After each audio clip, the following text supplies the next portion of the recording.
Hello, Roger Bisbee here from the Skill Builder channel, and I've popped in the Ashdid job. They've got the trusses in now. I came here a little bit earlier and they hadn't really got it shaped out like this. They had the crane for only one day, so they had to get all these up here, and then it was a bit chaotic, but now they managed to lift all these ones up manually, which is a hell of an achievement. I think the problem was that the crane is £1,000 for a day, so they couldn't really have it hanging around on site while they messed around. And I was amazed. I mean, these trusses, you know, you get the whole thing drawn out and they make them in the factory, made to measure, but they still had a fair amount of chopping about, and you know, they had to put some splay cuts on some of the rafters and pack things out. So I mean, they built the building, so they made sure they made life as easy as possible for themselves. But even though the building was square, still meant in places that they had to pick the truss up.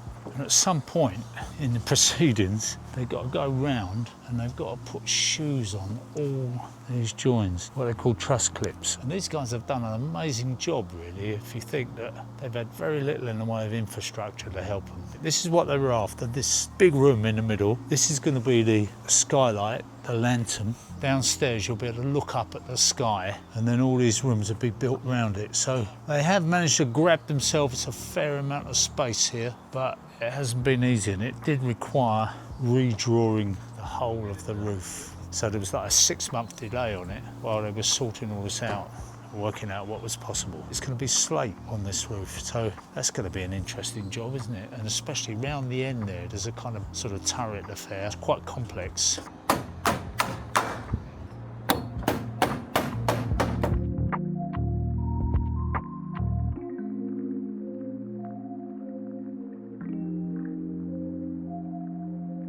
So we're going to follow this build, see it through to the end. Bathroom suites, there's underfloor heating, heat pumps, there's a gym going in there, which means a lot of driving for our film crew, going around the M25 all the time. So one of our key guys is Juby, and here's a little health check system that he's going to be using.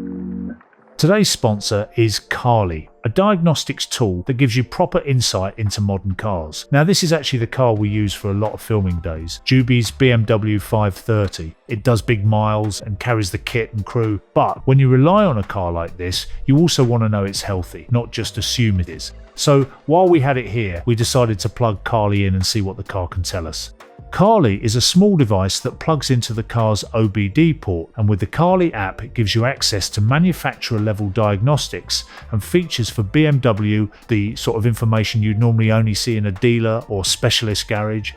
The first thing you do is run a full vehicle health check. Carly scans all the control units on the car, engine, transmission, ABS, airbags, the lot. And when it finds fault codes, it doesn't just give you a number and leave you guessing. You tap into a code and it explains what it means in plain English, how serious it is, and whether it's something that needs dealing with now or can wait. That's really important because not every warning or stored code is an emergency.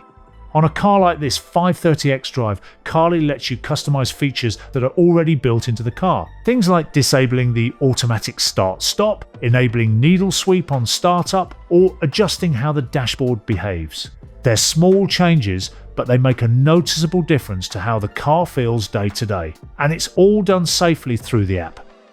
For Juby, this is about understanding his own car better, staying ahead of problems and avoiding unnecessary garage visits. This isn't about modifying the car, it's about understanding it.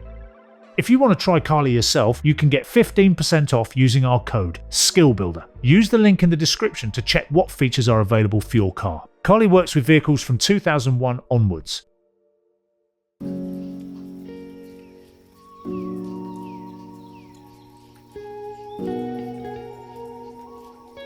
And now they're doing the slating. I'm in awe of these guys. I just think that they can turn their hand to anything they want. They didn't do the solar paneling, but I reckon they could have done. But they got some specialists here putting in the solar panels, Green Kings, and they're doing a great job of putting this, what we call in-roof panels, which means that they're not sitting on top of the slates. The whole thing is integral. And it's a tricky old job because if you look at it, how do you get to that spot in the middle? You've either got to get yourself a sky hook and a harness and dangle there, or you've got to reach across, which is what they're doing here. Now these panels are actually pretty durable, and if you put a crawler on them you'd be okay, but anyway, they're managing. Put a little bit of lubricant in there and then slide the joining strips in. So solar panels are coming down in price. They've become a very attractive proposition. And the owner of this house decided that the price of the panels was so good that when you look at how many slates you save, it really was a no-brainer.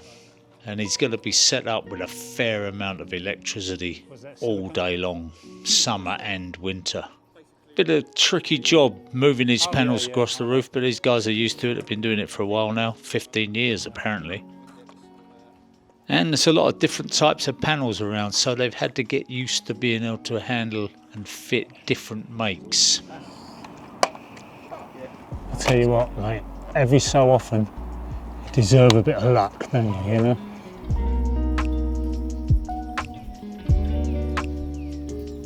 These are basically our U-brackets which fit onto the batten.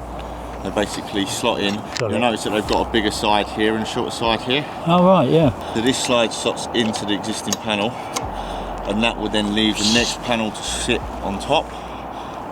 And then these screw into the batten with 25mm screws, and then that will allow for us to now swing our next panel in, plug it in, and then slide it on. Quite simple.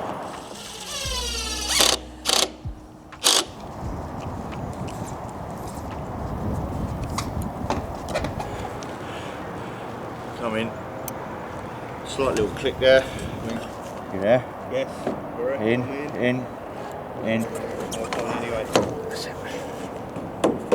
Bit more. That's it.